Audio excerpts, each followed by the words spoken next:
Well, it was a pleasant day out here in the Concho Valley. Looking across the satellite and radar right now, we've been seeing some rain across the state of Texas, up towards the north and Texas Panhandle. The rain's basically coming from the west, whereas the southern part of the Texas sees the rain coming in from the east. And we're kind of stuck in the little cusp in between the two zones where we just stay dry.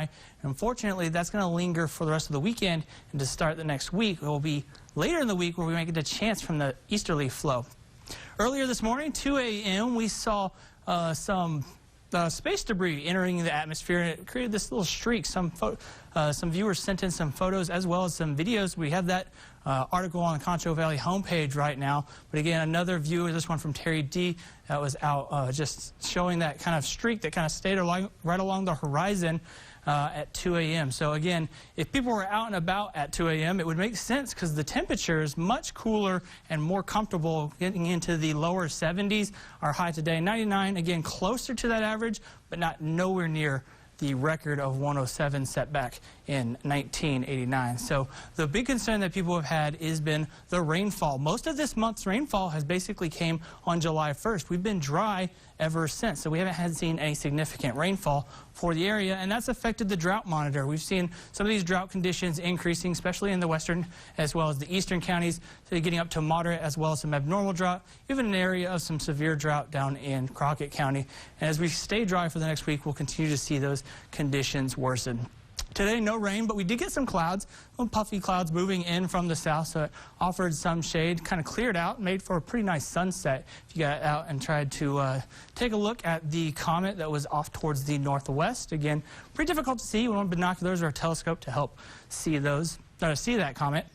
88 degrees right now, humidity in the upper 30s with a southeasterly wind at 10 miles per hour again with those clear skies.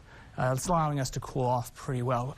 Most of the area in the mid to upper 80s, 84 in Brady, 85 in Eden, 89 in San Angelo, 88 in Sterling City, Big Lake up at 85. So again, we'll continue to see those temperatures drop as we go through the overnight hours, again getting into the lower 70s. Winds have died down a lot. We were pretty breezy earlier today as well, but we've seen those drop down into the single digits, and they'll stay pretty light as we go into the overnight hours.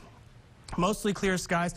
We'll still see a cloud or two, and unfortunately some of those have been lingering on the horizon. So if you are going out and trying to take a look at the comet, then unfortunately some of those clouds might be getting in the way. Tomorrow will be much of the same, a little bit cooler, 97 degrees, but increasing clouds.